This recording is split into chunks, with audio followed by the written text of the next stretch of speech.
Alors le ministère des Affaires étrangères, c'est un ministère régalien qui est très petit en taille comparé aux autres, puisqu'on a environ 13 500 agents seulement, répartis sur des statuts extrêmement différents, puisqu'on a 5 000 recrutés locaux, donc des personnels qu'on emploie à l'étranger, mais dont les contrats relèvent de la législation locale du travail. C'est un ministère qui a rendu environ 15 à 20% de ses effectifs, alors même que la communauté française expatriée à l'étranger, ces 10 dernières années, a presque doublé.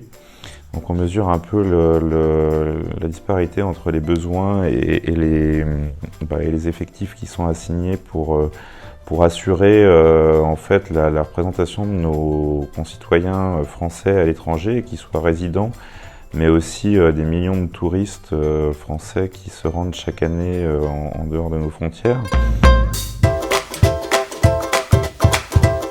Aujourd'hui, de plus en plus souvent, je ne sais pas si on les abandonne, mais en tout cas on en fait beaucoup moins pour eux. On les renvoie à la dématérialisation de la plupart des démarches et ils n'ont plus ce contact humain qu'ils pouvaient avoir auparavant dans un consulat. Et c'est dommage, quoi, parce que les Français, quand ils sont à l'étranger, ils ont besoin souvent d'appui, de conseils. À la CGT MAE, on s'est aligné sur le concept de 10% pour la fonction publique et notamment pour l'emploi.